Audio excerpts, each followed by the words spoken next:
Hello and welcome to the Sideline Live podcast. My name is Orla Keeling and I am the host of the podcast, where every week we bring you a brand new episode with guests ranging from Olympic champions to local heroes, coaches, support staff and anybody involved in the world of sport. Each week we will dive into different topics, including current affairs in sport, identity, skill, mindset, coaching, and also shine a light on those flying under the radar. So tune in every week for brand new episodes, new stories, and new insights you've never heard before.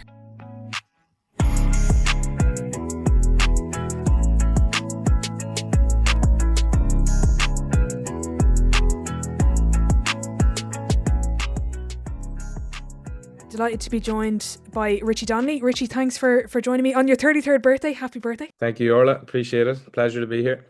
I was reading through and listening to a couple of interviews that you'd done for kind of prepping today, and I was listening to one about opening your business, and at the time you didn't know how to work the coffee machine. So 4 years on, have you learned how to make a coffee yet?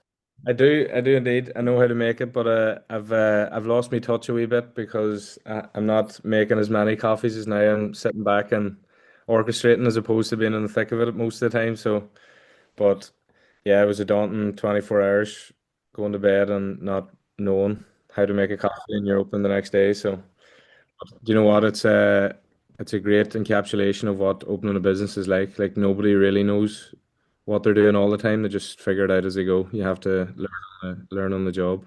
Can you do all the fancy designs now, the leaves and all this stuff? I leave for heart is as far as it goes now. The Swan, I've just refused to even try it because I'm too easily embarrassed. The rest of the baristas, they've mastered it, so I'm like, no, I'll just leave that to you. Very good. Come here, you wear a lot of hats. Give us an insight into who Richie Donnelly is. Good question. Suppose first and foremost, I'm a family man. We're a very close knit family in Trillick there, so that's me number one. And then a close second is our sporting community. So obviously I'm playing with the club now. Been away from Tyrone for this is my second year away, so doing very active around the club, training in the gym, helping out under 12s, club minors, stuff like that. So that's the other big pillar in my life. And then the other passion I have is business. I would be quite entrepreneurial and ambitious on that front, and I just love trying to create things, especially things I'm passionate around, mainly like health and wellness. Um, I'm very passionate about that, and that'll be a big value of mine in day-to-day life. So I like I like merging that passion with I suppose, the thrill I have for creating new projects and entrepreneurialism. I've kind of always had that sort of mindset and eye in my head where I'm constantly looking for opportunities. Sometimes that's a downfall because you can get too busy and you can take on too much. So I've through experience, I've just kind of learned and a bit of maturity. You learn what to, I suppose, say no to and kind of turn away from, and what to focus on. So now at a good stage where I'm kind of settled with on that front. I've we're open now 4 years with the social wellness club and the cafe, and I have a new project now as well with a health technology company people with. So it's uh it's more than enough for me to get my teeth into for the next few years, and there's a really ambitious plan there to scale and to make a difference in healthcare. So that's exciting. Amazing. How do you deal with the itchy feet when you've opportunities coming left and right and you have an entrepreneurial mindset? Didn't deal with it too well. For a long time, I started. I had to open a pub and a restaurant through COVID. 3 months into that, I was like, "What am I doing? This doesn't align with me at all." Uh, for someone that's like trained in a high performance environment, values their sleep, doesn't drink alcohol that much, um, hates seed oils, like just different things. I'm like watching like restaurants that cook stuff with seed oils. You're just like, everything about this is not me. So like 2 months in, I was like, I'm out of here.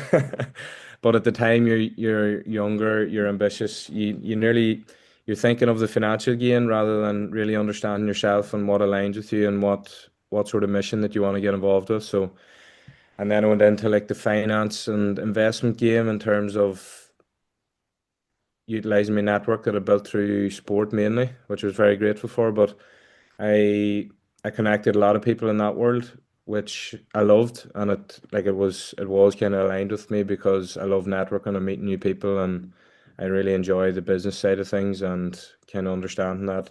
So I dabbled my feet in that for a good bit, and still do bits in that because of I have a number of good clients there that I just keep in touch with. So um, but you just learn, like there was a lot of mistakes within the last few years of getting involved with things and thinking, God, I might give this a go. And you soon learn then once you get, I suppose, once you realize nothing works whenever you're in too many pies, everything suffers. And then you start to just wind your neck in a bit and come back in and be like, right, let's recenter and focus on the main pillars in your life and go from there. So that's thankfully where I'm at, and I'm glad I was able to learn a lot of that without losing anything, or like there was no big cost to that. But um, I was lucky, yeah.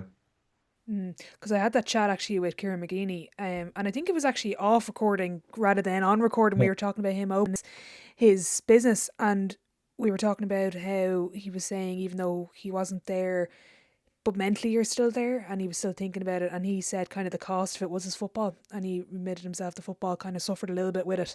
How do you deal with the headspace when you've got all of that going on, plus trying to play football and being an elite athlete? Yeah, it was a big change for me. Like I opened here in 2021, um, and things do, like your energy input does change and it moves to a different place. And to give you like tangible examples of that, it's like I would have been I would have spent hours on video analysis of like reviewing our games, preparing for the next opponent. And then them number of hours probably turned into 30 minutes, where it's like quick overview, yeah, there's two, three lessons, and then looking at the next opponent, yeah, they're right footed, they like this, they like to do that. Then you just kind of focus on your own game.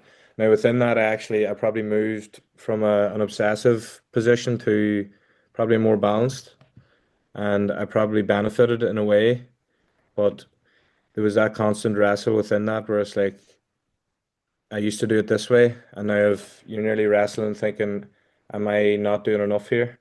So it's just a constant battle and a constant wrestle where you're questioning, should I be doing 8 hours analysis a week or 10 hours versus the two that I'm doing now? And there is a time shift and an energy shift of where it can go, and like you become reactive in some instances where you're maybe arriving up to train at 6:15. You used to be there for 5:45, and just that extra 30 minutes, and just we subtle things like that where you're used to a routine and a standard and a level that may have been over the top initially anyway. And then your hands forced to reduce that, and it's just kind of like a constant battle. But it nearly turned into football and sport was the release, and it was healthy in a way. But I think it did impact my own, I suppose, like psychological pressure on myself, where I was totally just all in to sport and all into being the best footballer I could be. And I think when it comes to it, especially at the top end, you kind of need that sort of, I suppose, obsessive nature in a way. Um, whilst getting the balance, you can nearly find other things to distract you. But whereas I was coming from all my input was going into nearly business, and then your outlet and your release was football, whereas it used to be the other way around. So um, it's interesting. It's probably the last 12, 18 months I'm only really reflecting and starting to understand that for what it is. Um, but I have noticed like some things have pulled back a bit in terms of sport preparation. Yeah.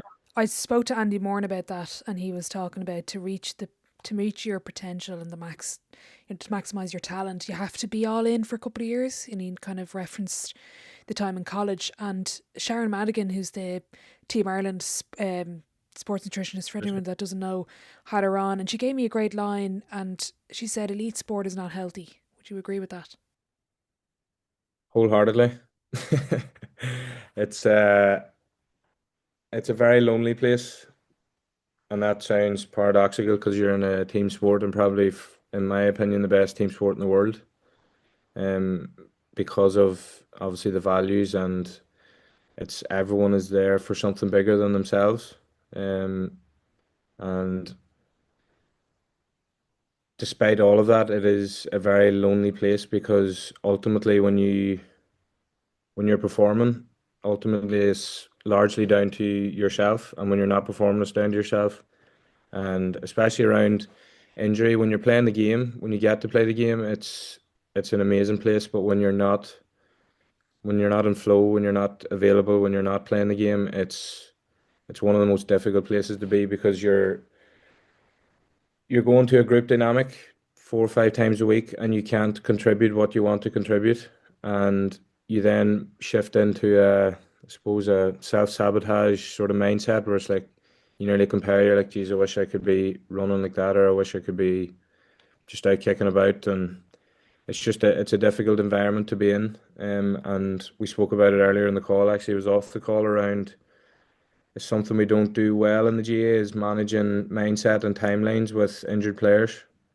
It's uh it's very much, if you're not available in GA, then you you just move out of focus, which is fair enough because management and coaches they have to focus on what's in front of them. Um, but it's a difficult place. It's a very difficult place, and it's different if you're, I think, in individual sports like the athletes that Sharon will be dealing with.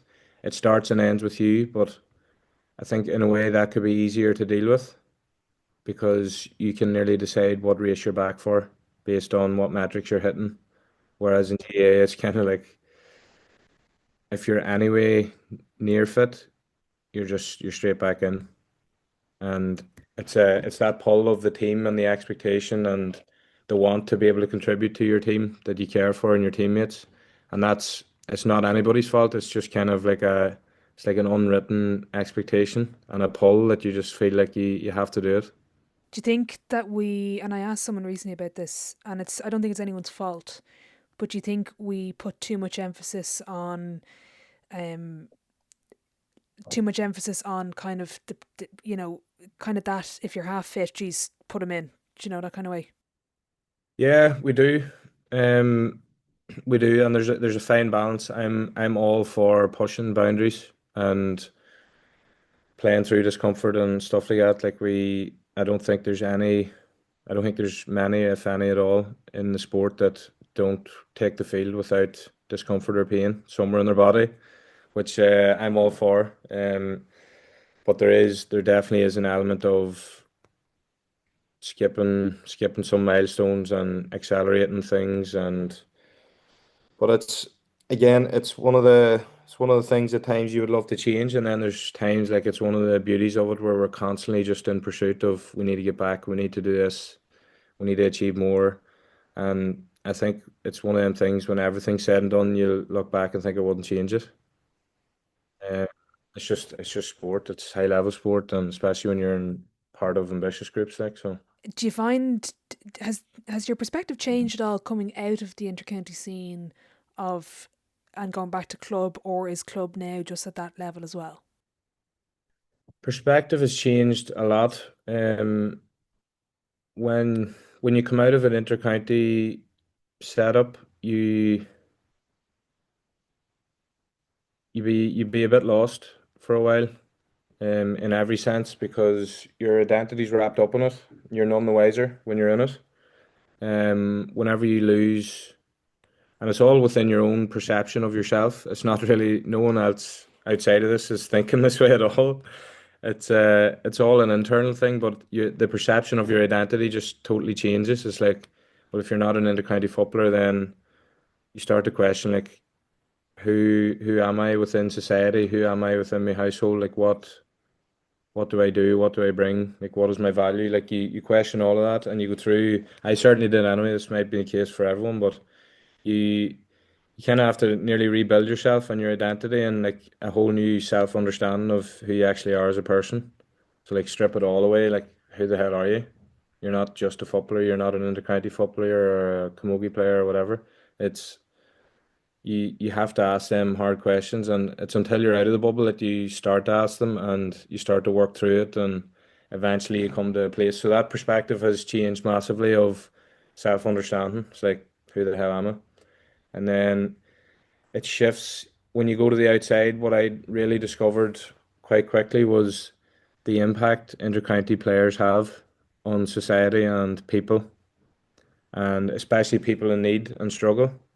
I just once you sit back and you sit in the stands and you observe all types of people that are watching the game and what it means to them and the strength they take from what intercounty players are doing. It's just like this sport and this organization is just incredible. And I only realized that whenever I stepped out of the game. And the other thing I realized was I wanted to play the game for different reasons. I think when you're in the bubble and you come into intercounty environment, a lot of it is ego driven. You're playing for your own ego, and that's not a criticism at all. I think we all need that sort of inner element to reach a certain level of sport. But my whole perspective changed from that point of view, where I genuinely just want to play for the people around me, and I want to play because I just love playing the game. And that was a big shift. I no longer like I remember a conversation we changed the captaincy in our club every year, especially or sorry, after we win it, we changed the captaincy, but I was the captain last year, so Rory Brennan was the captain 23 when we won it. I was captain, and then it was we were changing again, so Lee Brennan is the captain this year, which is great.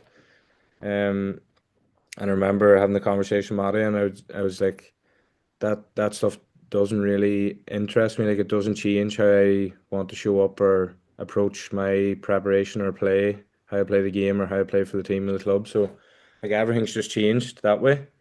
Um, but to answer your question around the club, we're very blessed where we have a great community. It's really balanced. It's like they're all just good people. And whether we on the outside it looks like we're very successful and it's all great, but it's whether we're successful or not, or whether we're winning or not, or losing or not, I genuinely believe what we have as a club and a community is really special because there's no hierarchy within it, and that's quite unique. We're lucky in a way that we don't have like huge financial backers or like there's no optics like that at all, which is amazing. It's very, very much organic and fundamentally just driven by good people that have no expectation of anything in return. And that flat structure, flat hierarchy of just people wanting to give is quite unique. So I've came from an intercounty environment where you have levels, you have hierarchy, you have, I suppose, and then we've come into a club that can achieve similar standards and nearly a more organic culture, and we're very lucky that way. Why is it so organic in the club?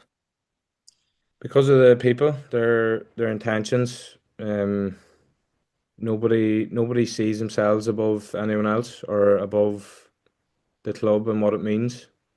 Um, and we would often our current group and team would often look back and like we just love getting to chat to the older Trillick players that have been there before us. Like we have huge respect for them, and like we see them as our heroes and they see us as their heroes now. It's just funny, but it's all organic and it's uh it's just very unique. Who taught you that though? Because someone must have instilled it, whether you remember it or not, at some point when you joined Trillick. Who was that, or was it a wider group? Yeah, I think it was the older statesmen, the way they I think their willingness to for us to do well has impacted that the most. Often you see in whether it's clubs or counties, it's like past players that achieve success can often be a burden on the current or future generations. based on this is how we do things or this is how we done things. There is absolutely none of that. It's very much they respect us, they want us to do well, and they will like there's no comparisons, no that sort of way. It's quite healthy that way. I think that's a big impact. Their influence and their impact on us from a young age was massive. Like they were all in coaching us, and they instilled a lot around us, and it was all fundamental things like hard work and grit and like that sort of message and uh, that approach stands to you long term. Do you think from a wider kind of pulling it back to society, and you were talking about how much it means for supporters and fans to have, Gaelic football and hurling and ladies football and camogie to follow, and to, especially when people are struggling, you can see what it means to be part of something. Do you think though, as a wider point, and why I didn't introduce you as Richie Donnelly, what would most people listening would know as the footballer, because I know there's a lot more to you than that. Do you think we put too much emphasis on the identity that we see you on a Sunday or a Saturday at a match? Yeah, we do as a society holistically, yeah. And I think everyone outside of the individual nearly views it like that. But again, people are different. Like as you say, there's certain people with huge depth and self-understanding and self-awareness that they'll view you and they'll not view you like that. But that's because they've got a really good depth to themselves and an emotional intelligence and an awareness where they've went and self-educated, they've a self-understanding, they've a self-awareness where they can view the person. So it all depends on the people that have kind of went and done that work and went and developed that sort of depth and self-understanding and self-awareness, I think. Um, but internally as a player, you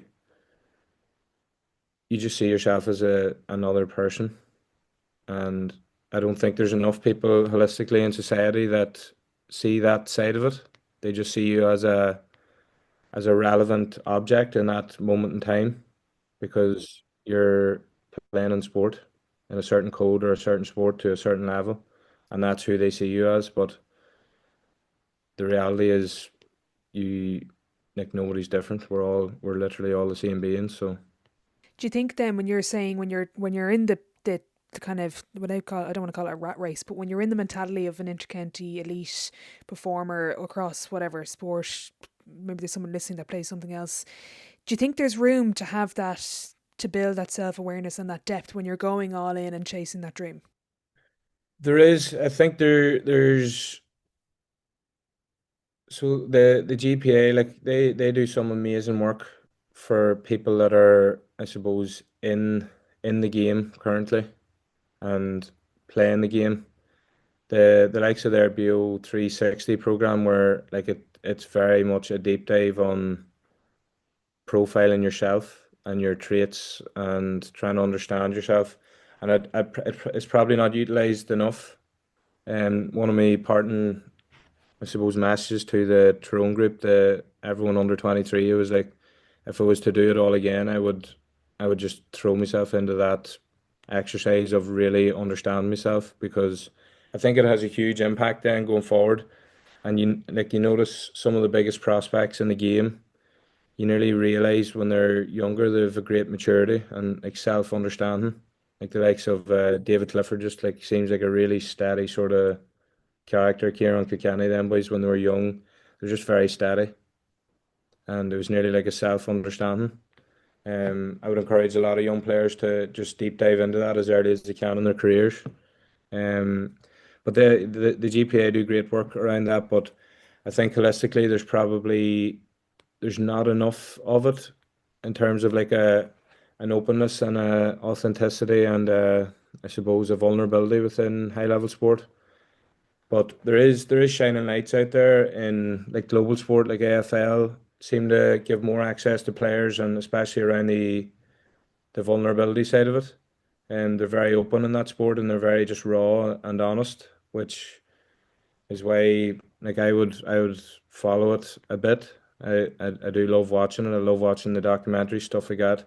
Um you see it more now. The likes of Aaron Rodgers is pretty cool. Like he's quite open, and so it shows you when you reach a level of understanding of yourself and a level of like vulnerability and openness to the world, then you can still hold a really high level of performance, and in most cases probably reach a higher level.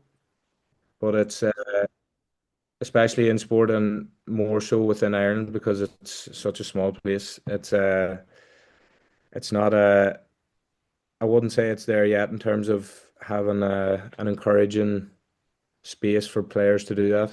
But like there's some great examples like Jack McCaffrey. I often admire Jack for how he approaches life and sport. It doesn't define him, but when he goes in, he's all in, and he does it with a smile on his face. And I enjoyed your last chat there with what do you call him, Ronan, which obviously captured that nicely. But I think that Dublin group, to be fair to them, they were a great example of that, where they're all of them are quite successful and ambitious off the field, and they're very open, and they're not defined by 7 alarms or 6 alarms. A lot of them, they just yeah, they went about it very open and very authentically, and they still were able to achieve serious levels there in terms of high performance. So I'd like to see the GA progress on that front. I was only looking off the side of of a screen here, and I was opening the notes I had from that event in London. I've kind of put it together on a kind of a digital piece rather than my chicken scrawl of handwriting. And Jack has a couple of insights. One of them being, I showing vulnerability can be liberating. That's what he said at the event, and he also said, I smile to try and relax. If I'm not smiling, what's the point? I think everyone gave him awful stick for smiling in parade. And it was like he was That's like, right. why would like he was like, why wouldn't I be smiling? It's an Ireland final day. I'm here with my some of my best mates. I'm representing my county, my people, and I'm getting to play sport at the elite level. Why wouldn't? Jeez, is there something wrong if I'm not smiling? He's so right. He's so right. Do you think I had Ian Reeves on? I know he did a lot of work with the GPA, and Ian is now. Did you interact with Ian? I did. Ian probably kickstarted the process of my a lot of my work with the GPA. I started to work closely with Ian. He was brilliant. Really good operator. He seems to be flying in Australia there. Yeah, he is. I was listening kind of back to a couple of stuff he did with other people, and I had him on as well. And I asked him at the time, I said, "What's the difference between going from the GPA to a professional setup?" And he said, "With the GPA, I was interacting with everybody. He could have gone to yourselves and Tyrone, Clare hurlers, Limerick ladies footballers, whoever was there. Whereas now he's completely focused on obviously his team. He's employed by the South Sydney Rabbitohs. Do you think what this GPA offers as a service, should that some of that be implemented? Should there be someone in every county team management doing that? There should be. There should be, but I feel like the association in its entirety is going to go through quite a shift and a lot of pain points from a number of angles. One of them's going to be financial sustainability internally within counties and county boards. Like how county boards haven't appointed a CEO internally, like it just baffles me. Like coming from quite a still a young business career, but like running inter-county setups and county boards internally, it's a business whether you like it or not. Yes, we're an amateur association, but you still want to do things well and provide a high performing environment so your players within your county can have the best chance to perform to their absolute max. And you want to help them reach that level. Yes, in an amateur way, but for that to happen and to provide for them, you need to run a very high performing business. So I think that's going to be one big shifting point. The the other is around like the emotional support of players. Um, and the GA or the GPA take this burden on themselves and don't let anyone else make you think different. It is all the GPA. You could probably count, I don't know on how many, probably two hands, the inter-county teams that have internal things in place there in terms of psychologists and the communication pathways and stuff like that. I think it's nowhere near enough. So there's a lot of big things, big pillars there that it's going to go through a transition and a pain point where counties themselves are going to have to put in internal structures from a psychological element, financial, physical. Like there needs to be a bit of a framework put into counties that allows them to support players and fulfilling their potential that way. Um, I think one of the if you zoom out again and look at the whole organization, it just needs to come into one structure and one hierarchy and start to just filter all of them resources and expertise and supports down through the full roster, male, female, every code, and start to really support everyone as a person. And I think our game, our association, everything would be in a better place. There wouldn't be a sport in the world would touch it. And I know there's obviously ongoing. My friend Connor Myler, he's doing great work in that space around integration and equality. And I know there is a lot of great work going on there with the GPA and Connor and obviously Mary McAleese and that. So, but I think the GA need to step up there as an organisation and start to. There's far too much bullshit of this is how things have been done. This is how we've always done it, and I'm comfortable.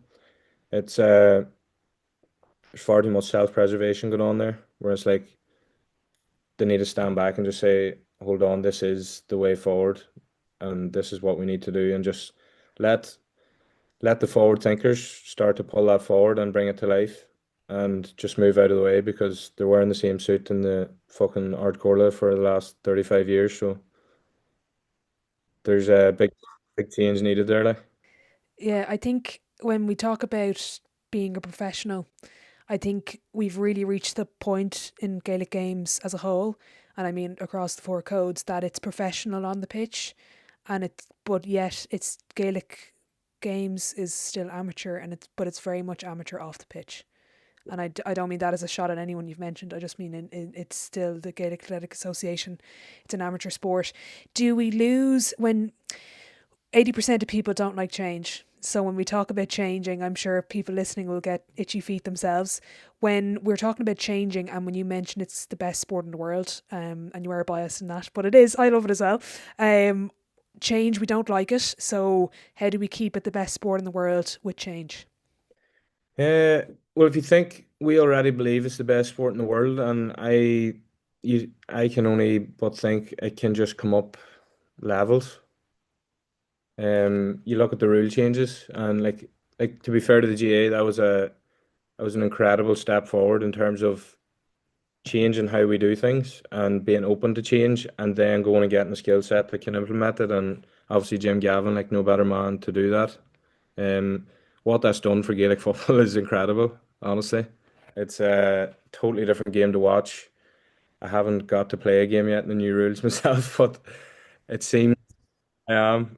The amount of space and opportunity now within the game is incredible, and it's no longer like lateral monotonous stuff. So like that's a great example and a shining light on what can be done when you just pause and reflect. Where are we at?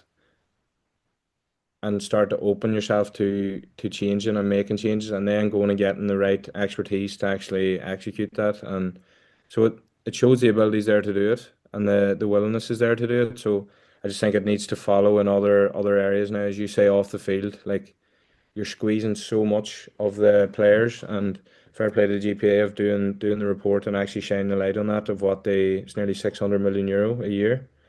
So if that's coming from the 50 players that take a field on a game day, if they're creating all of that, then like there's a massive gap of what's being done off the field in terms of how they're met with support and how their needs are met.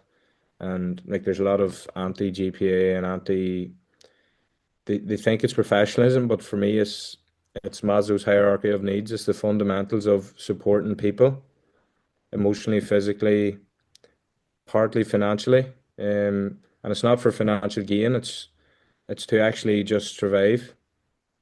And I would say the report, when I look at it, what was it, five and a half thousand euro? Personally, it's 3 to 4 times that for me. And that's not an expectation of getting any support in that way, but it's like for people that want to reach their full potential and invest in themselves as an athlete, it's way more than that. I would say that's the modest average across the country, but I know people that spend five times that. Do you think then when we hear about money and you hear about the 600 million, and when you mentioned the number there that you've probably spent on reaching your potential, does it anger you that that isn't covered? Like, not even, like, when I think people are so afraid about talking about money, that it ruins kind of the amateur ethos of the GA. But to just have your costs covered to go out and represent, and then to generate the 600 million, to me that's a no-brainer. But look, I'm not involved, so what are your thoughts on it when you hear that number? There is a frustration, but I'm still a traditionalist, as in I would never want to play in an association that I get paid to play. So I still think we can protect players financially without losing our values. So it's not pay for play, but I think we can put models and incentives in place that are just fair. So like a great example is the IRFU players. Like they get quite a good tax relief for their top 10 earning years whilst playing the game. Um, we can learn things like that. So if we have intercounty players, they're working in full-time employment, can they get a tax relief from their local government that they don't pay tax or they pay less tax because they're contributing so much to society and communities?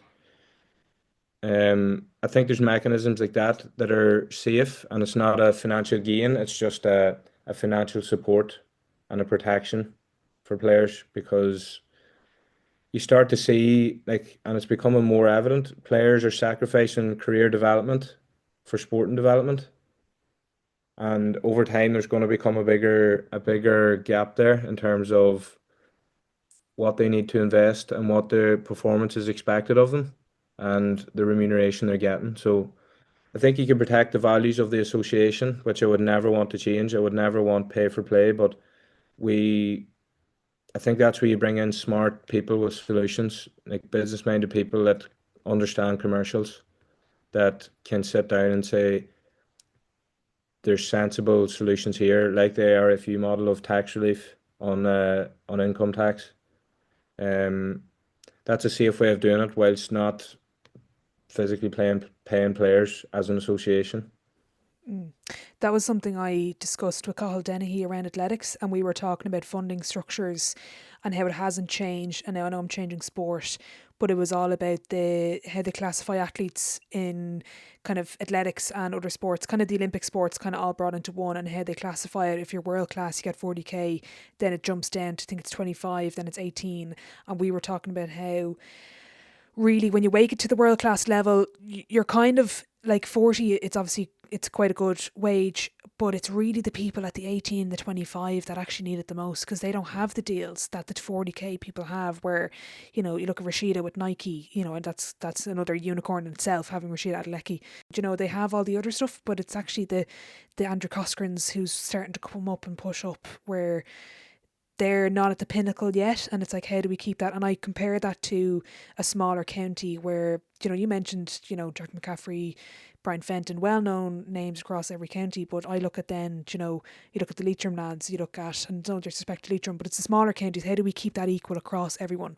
Because the different counties will generate different income, so as you say, it's more of a governmental role even to play into that, I think.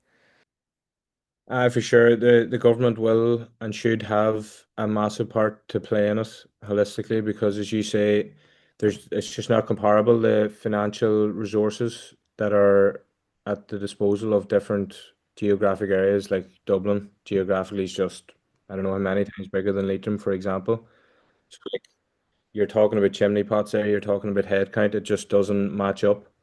So there has to be I suppose, a holistic model that's created that can have it as even as possible, to support players. And listen, I'm probably nowhere near intelligent enough to have the answers for that, but there is people, and I'm sure there's examples in world sport or world communities that have successful models and ways of doing that. That it's quite an even structure. Mm. Do you think there's enough and I'm very conscious the GPA do great work. Is there enough, though, as society and the wider association or the wider association, sorry, that we, I'm just thinking like the amount of players that have been through the intercounty system and they're involved in obviously elite sport, but also a very elite off the field and professionally, that we don't really listen to people who've lived the experience enough. Yeah, there's so many examples of like really high achievers off the field that are still playing the game to a high level or have played the game to a high level, and that's one of the beauties of like social media and that you get to see a bit more around what people are doing off the field and how impactful they are and how successful they are, and like you start to see a different side and a better side and a more transparent picture of who the person is and who the player is, and it's quite fascinating. I'm actually have got involved in a venture, defined talent management. Gavin and Emma McGreevy, they're a couple in Derry. They started it. So Emma works in like influencer marketing and social media sort of marketing, talent management, and they it's one of the remuneration models that can be incorporated into the game to support players, because if you're to look at how to create influence across Ireland on the island, it's through the GA, and that goes for political, government, socially, everything, young to old.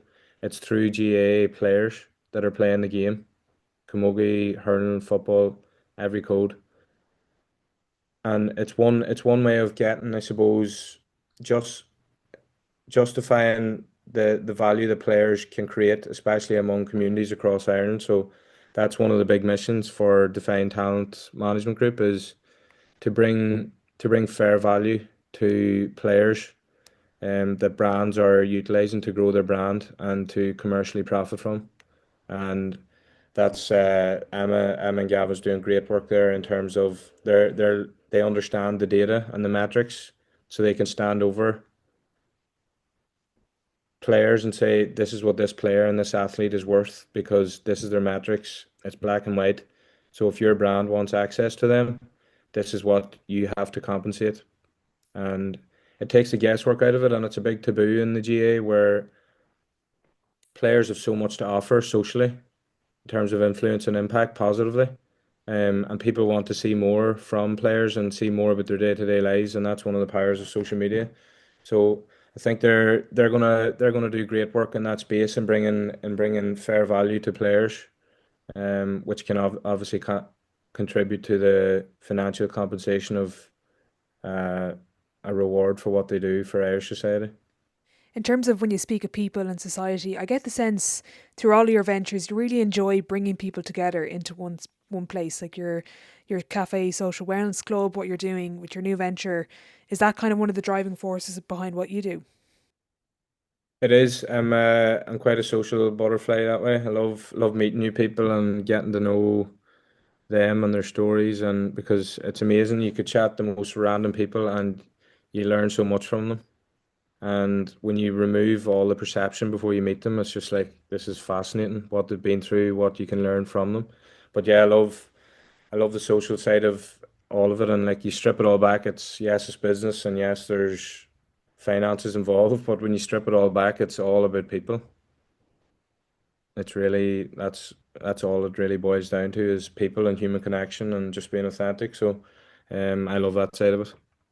Do you think when you, and someone had this conversation recently with GA players, really when you think of it, yes, you wear different colours, but you actually have a lot in common, and yet we don't really mix outside of our own counties. It's funny. Yeah, that's true. We're all more alike than we'd like to admit, I would say. Um, but it's funny, I suppose the GA or the GA GPA All Star trips and all seem to be quite good for that, and what do you call it? The provincial competitions that they resurrected there as well. Like the likes of that is all very good for, I suppose, merging squads again and giving people an insight to other county players that they're used to going to battle with. Um, but I suppose university is good for that too. Like you could be living, I used to live with Paddy McBurdy, Kieran Hughes, Pat Hughes, Killian O'Connor, boys like that, just different counties in another world you'd never get to meet them or live with them day to day or really get to know them. So it's probably COVID made a big shift there, in fairness, where a lot of stuff was stripped back and it became just quite isolated by nature. Whereas now with the interprovincials returning, like it'll probably start to open the doorway to that again. What do you think is the biggest misconception about elite athletes? That they have it all they have it all together and that they do everything right. Um yeah, there's like an unwritten trust or an unwritten acceptance that they're elite at everything. And no matter what context they go into.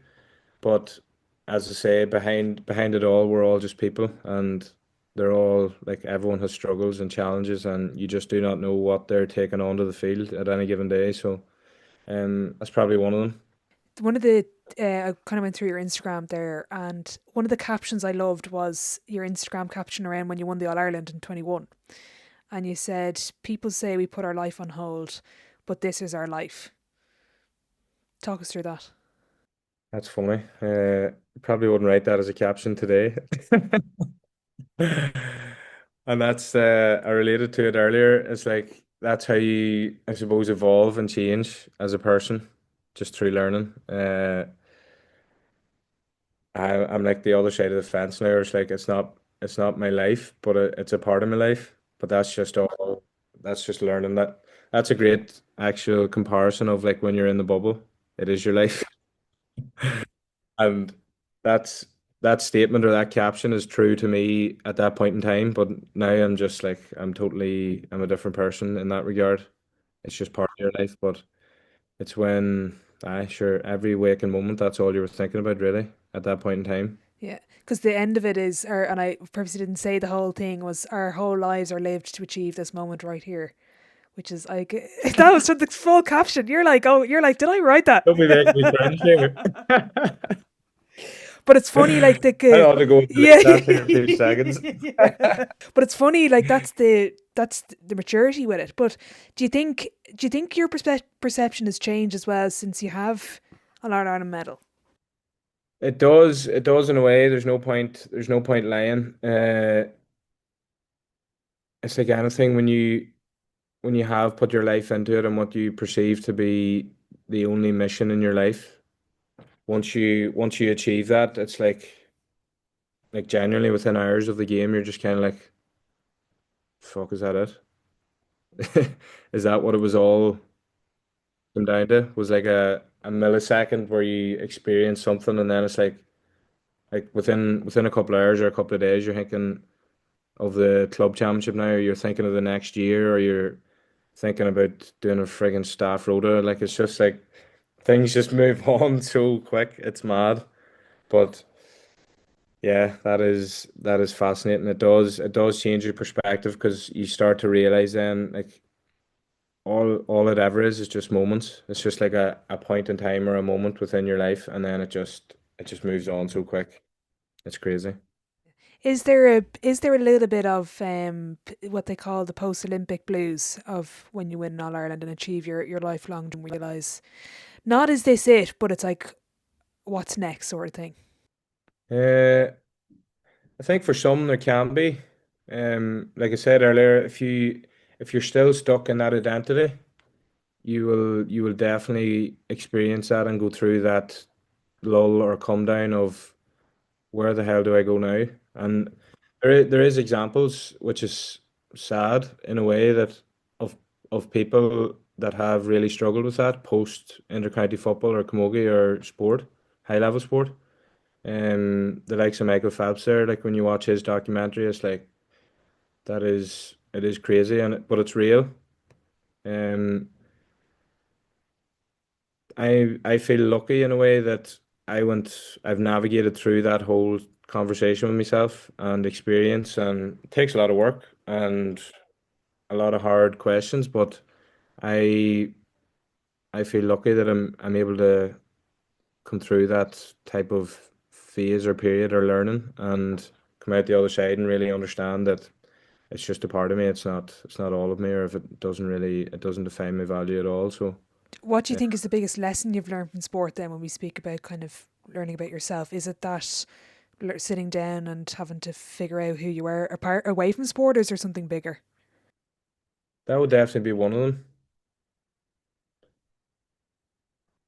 I think what you achieve or what you do in the sport doesn't define you at all. It's the how. It's like how you approach it, how you contribute to a group or something bigger than yourself.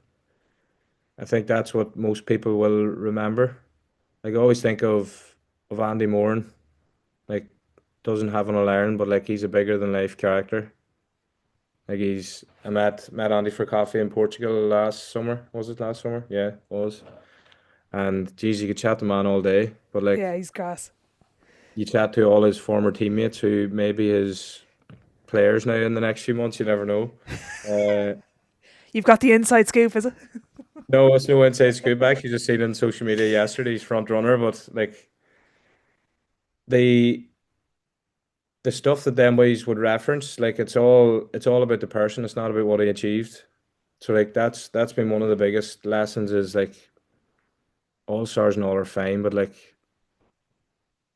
even one example I always give is Donald Kyogan. I don't think Dolan has an all star, but like Jesus, what an absolute machine of a man. Like serious player. Like played the football of his life. I think it was 2019, and I nearly took it personal that he didn't get an all star. It was like, how the fuck did he not get one? 2019, he played the absolute football of his life. Was man marking the best players on the other team, their key marquee forward, and maybe scoring 2 points from play himself. And it was just like, aye, it doesn't, that stuff doesn't define you at all. It's like how you go about it and how you carry yourself, I think, is the most important. It's like your intentions and your character as a person. I've purposely kept it broad, and if you don't get the question, that's fine. But I'd love to know, as someone who's going through injury as well at the moment, how has sport treated you, and how have you treated sport? I would be in a mind space now where I could say it's treated me incredibly well in terms of setting me up for life. Um, the learnings you take from it, and again, this comes with time and maturity and quizzing yourself and hard questions. But like the lessons you take from it, I have been able to. The only reason I've been able to navigate business is because of my experience in sport, and the only one of the only reasons you're able to navigate like life and suffering and loss and death in your family and your community is because of sport. It uh it just teaches you so much that it just equips you. So like what I've learned from it or what it's taught me has been incredible in terms of it'll bring you to your highest emotion in terms of happiness and it'll crash you right down to your lowest. And within that spectrum is a lot of learning and a lot of hardship, but it's the it's been in a team and it's been in a especially association like the GA, like a family could be affected by death within a club or a community and people travel from all over the country to support them and lift them up, and that's sport and that's what it teaches you. And yes, we all love success and the big moments, but 90% of it is hardship. But it's all like everyone just stays on the pursuit. Like there's always a pursuit for something, whether you're trying to win as a club, as a team, as a person. You want to play well, you want to win awards, but strip it all back, it's like it's it just teaches you about something bigger than yourself. It's nearly like a higher spirit. It's hard to put into words at times. Mm. Yeah, no, it's very true. How have you found recording yourself during your rehab for your injury? How has that changed your perspective, or has it at all? Recording yourself as in like the Like online you stuff. put up, yeah, like you were even like I would saying to you about my injury stuff, and I never like didn't post it anywhere. No one needs to see me trying to do squats or anything like that. But Here, um, same it here. was. I found it great for. trying, like, seeing the 1% improvements of, geez, now I look back and I was like, geez, I couldn't do, I don't know what I was doing even back then. But it's just to see the improvement level and the kind of perspective of trying to push yourself when you were so used to be able to do all the stuff and you kind of have to strip it all back again.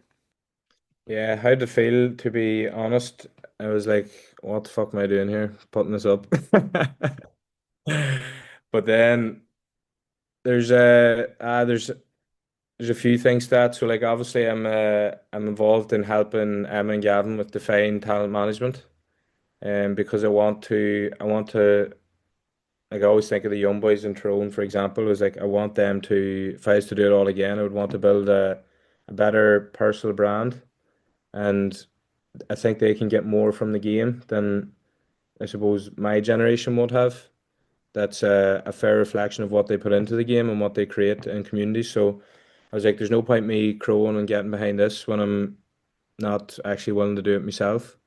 And yes, I'm not an intercounty player anymore, but it was like maybe some of it was intrigue and curiosity. I was like, frigate, I've actually never documented my own training. Like it was all very private. If someone even looked at my gym program on a page, I'd be like ripping it out, like, what are you doing?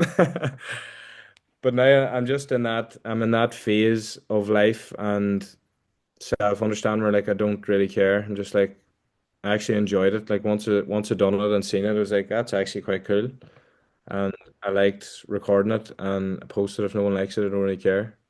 Uh, but it was more a bit of an experiment and a curiosity because of my involvement with defined talent management and bringing more value to players. And I was like, if I'm going to get behind that, then I kind of need to live it and feel it myself. So, How do you switch off then, Richard? Like, we spoke so much about everything that you're doing in sport and off the pitch. How do you switch off? uh, this might sound mad, but well, my business, my business ventures are like, it doesn't feel like work. Like like the boardroom I'm in now, the office is where the tech team is for people with. But like you pop out to cafe, grab a coffee and chat to people. Like I just don't feel like I'm at work every day. It's very much I feel like I'm on a mission or a pursuit more so, to make a difference in healthcare. Um so that I don't ever really feel like I need to switch off from that pursuit. It's more like it's really energizing and it's fulfilling. Um but largely I find over a period of weeks, I'm like, I don't want to go near my phone. I don't want to see social media. I just feel like I'm going to drive to Bundoran and I go for a sea swim and a sauna. So like when it really comes to it, I just feel like a build up where it's like, right, I just don't want to talk to anyone for the next 2 days and I go for a sea swim.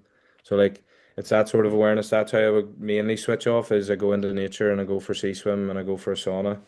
And I prefer to do it alone. I just go for a coffee and I could just sit down and write on a blank page for an hour. And that's usually when I get to a point, I just do that, and it's very energizing. And the family side of it is big too. Like you've with nieces and nephews there, and they're class crack. So you get to spend a lot of time with them, and they're just great for reminding you what is important. Like Kids always say it straight as well, don't they? they do. Jeez. My wee niece Hallie, I swear to God, I get the fear every time I see her because I'm just like, she's going to tell me the truth about something here. If Swear to when you God. mentioned the self awareness work earlier, is a lot of that just going out and whether it's speaking to someone like maybe Ian or someone in a similar role, or is it a bit of just getting the pen and the notebook out and sitting down with yourself? Bit of both. The most powerful self-awareness comes when it's just you, I think. Because if it's if the feedback's coming externally, it's you're not necessarily going to learn or absorb all of that. Like until it really comes like an internal understanding, then that's only when the true change will happen or the true self-awareness has landed, I think. So when it's you on the page, it's definitely way more impactful. But feedback externally is also quite important too because it can bring awareness to something and then you can go and explore it yourself and understand it deeper. Interesting. Yeah. The other thing I want to ask was in terms of business, if you could sum up your journey in like one sentence, what would it be? Because I remember I was reading online, like you quit your job and was it 27th of February 2020 to set up what you were doing, and then COVID hit, and then a lot of challenges with that, and now you're moving out of that space out into this health tech space. If you could sum it up in one sentence, what would you say? I would think you never have to know where you're going to move or take action, and I think that's what's helped me navigate. I've nearly surrendered to just I just go on what I feel and go on my gut, and I never like at any point in time you could see things that weren't real, and that's what led me. It was like they're not real things, it's just a vision, and I didn't really understand where I was going, but I just followed it. So like the likes of that, I handed in my notice on a random fucking Tuesday or Wednesday in a cafe via email on the 27th, and then I had no plan. I didn't even have a company. It was just like, this is what I feel I want to do. And 6 days later, national lockdown came, and then I couldn't get furlough, and then I was on the dole. I was like, but then I started painting the building that I'm sitting in now. I started painting the outside and the inside, so it's just like you just go on feel really, without actually knowing where you're going. So you don't necessarily have to know where you're going. Just move. And I think I would probably add to that from chatting to you, back yourself no matter what, because I get the sense no matter what was happening, you're like, I've pure belief. It's not a cockiness, it's just pure self belief that I'll do the work and I'll get it done. It is that's a big thing, and like some of it could be like naive, and you're like from people watching, they're probably like, who the fuck's the Yankee? It's like saying that, but I could genuinely I do genuinely believe if I lost everything in the morning, I would go for a sea swim. I would get out a blank page and order a flat white and just be like, right, what do I want to create now? Like that's very much, and it's easier saying that. I've no children, I've no mortgage or any of that. Like they're obviously big factors, and but I'm in a position where I have that mindset, and I'm able to have that mindset as well. But I do believe in where I'm going without really know where I'm going. Yeah. So I was going to say, in 5 years, where will you be, or is it to be decided? Honestly, not a clue. Yeah. But it's liberating though. It is. It's rather than, yeah. I'm very excited by that unknown of like I'm just totally surrendered to what journey I'm on. Like I just go day to day, I go and feel.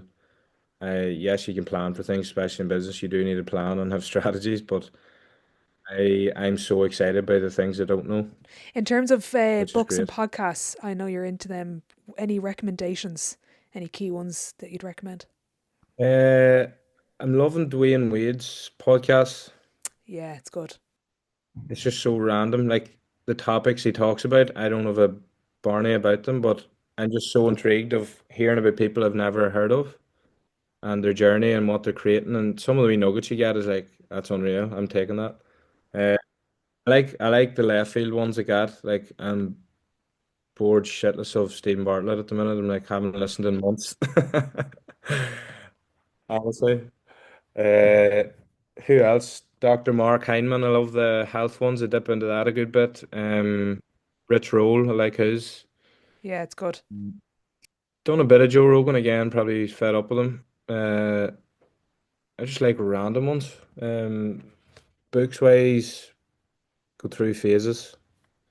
I'm reading, finishing The Power of the Subconscious Mind. About to start Pat Dibley's book, Shadow Work. Pat's a great, absolute legend. Going to start his. So I go through phases. But it used to be all like high performance books. Now I've kind of moved away from that totally. It's all like self development, business. I'd read books about money and finance and just different interests really. Rich Roll had a really good one on with I think he was Michael Phelps's agent.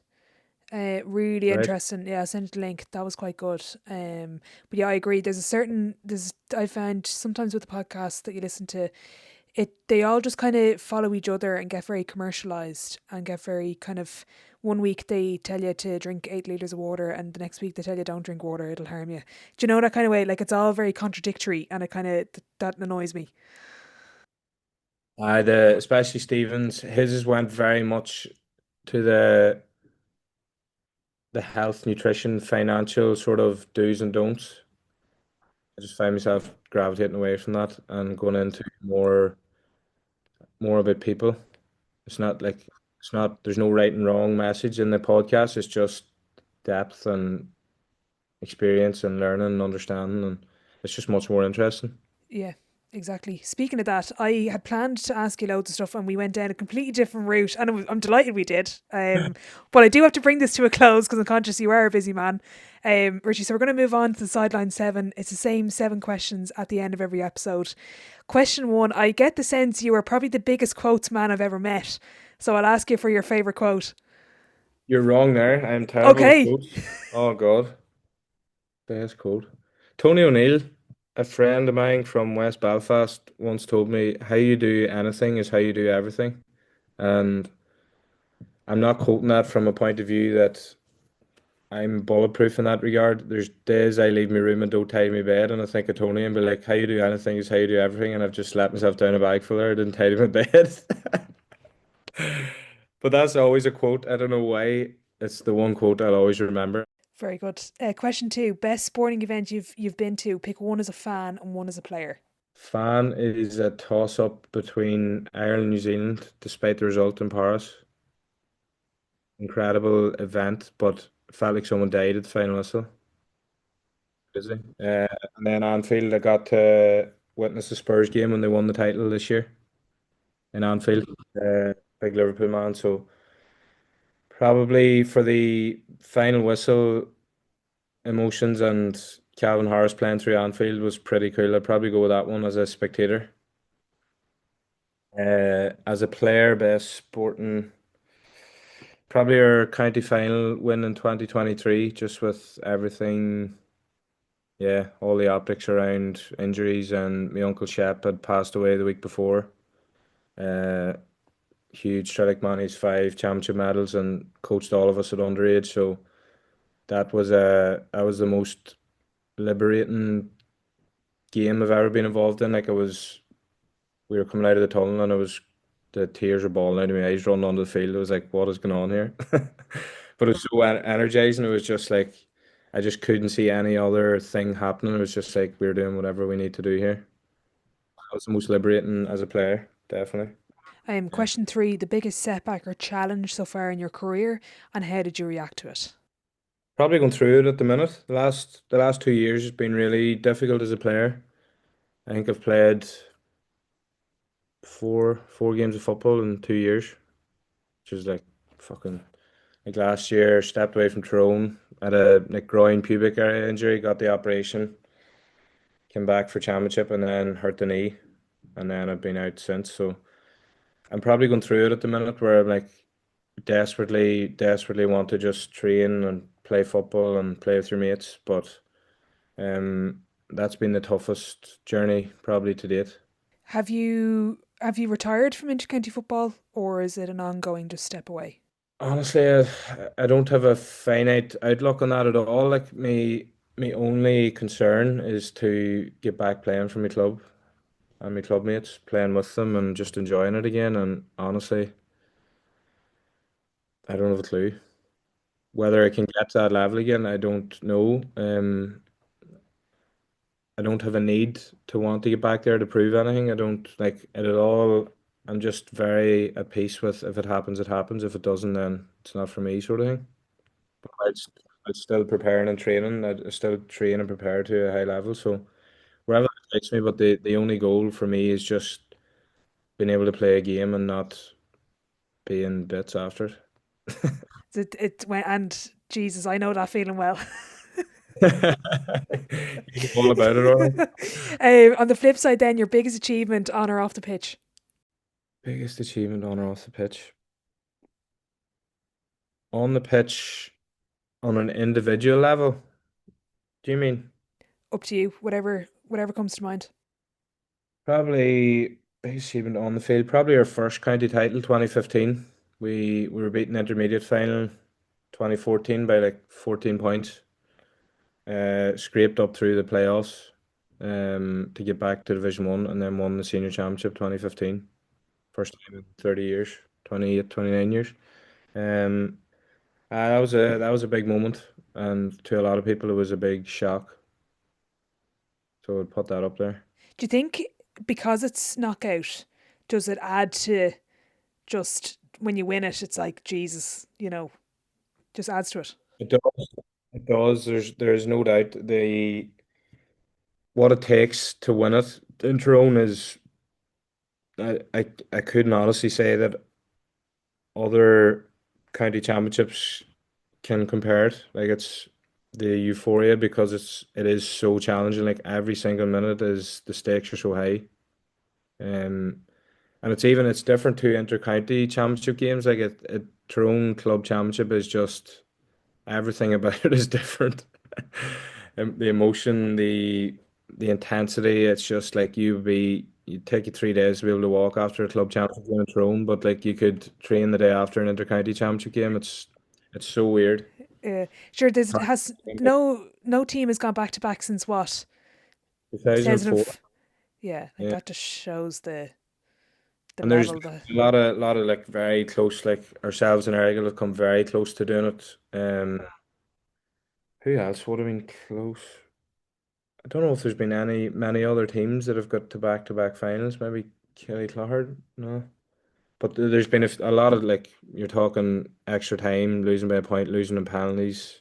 We lost penalties 2020 to do back-to-back. It's like there's so many close calls, but it's just funny how it pans out. Like yeah, definitely. I've just realized I've never had someone record on their birthday, so this question is good. As a 33-year-old today, what advice would you give your 18-year-old self?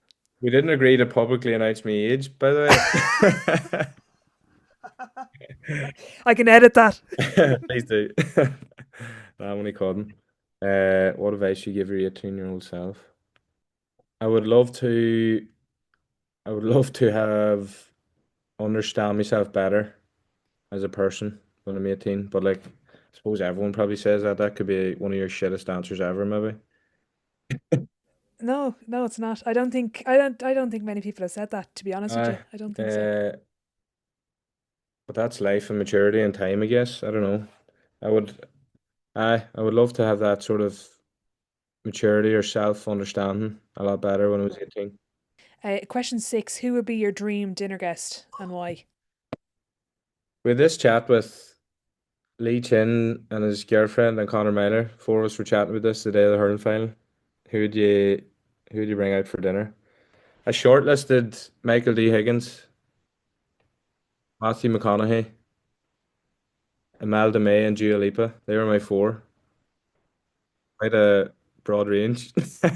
Yeah, no athlete or sports person is interesting. No, no. There's like some of the most interesting people don't play sport like. Um, that'll be my shortlist of four. Uh, depending on the day of the week, it'd be hard to top Dua Lipa. I'd like to take her for dinner like.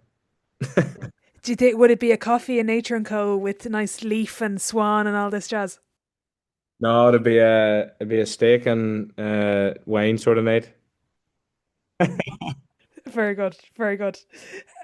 Final question before I let you go. You've been very generous with your time. If your life was a book, what chapter would this be called? The Rebirth or The Awakening, one of them two. Okay, is in I get a sense more in not just sport or business, just in a broader term. No, just in life as a person, I just feel like I'm shedding a lot, and I feel like I'm just about to propel into like a whole different sort of existence. It's funny. I feel like I've a lot of exciting things happening and coming, and they seem very near. Amazing. Well, look forward to maybe in 10 years' time, sit down and do this again. Yeah, never know. Or you could read Monday morning, could be hit by a bus or something. It's like fuck that went well. Jesus. Come here, Richie. If there's anyone listen that wants to catch up with you or just get in touch or just pick your brain, where is the best place to get in contact? More than happy. Instagram or my email is just richieDon@hotmail.co.uk. RICHYDONN. Perfect. Richie, thanks so much and best of luck with everything and beyond. Yeah, no worries.